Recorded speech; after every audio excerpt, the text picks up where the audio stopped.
দুর্গা পুজো আমার কাছে স্বাধীনতার দিন। একটি নয় দুটি নয় কম করে 5 দিন।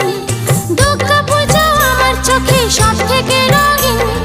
দুর্গা পুজো আমার চোখে সব থেকে রঙিন। ষষ্ঠী থেকে দশমী এই কম করে 5 দিন। আমার স্বাধীনতার দিন আমি ঘুরবো সারাদিন।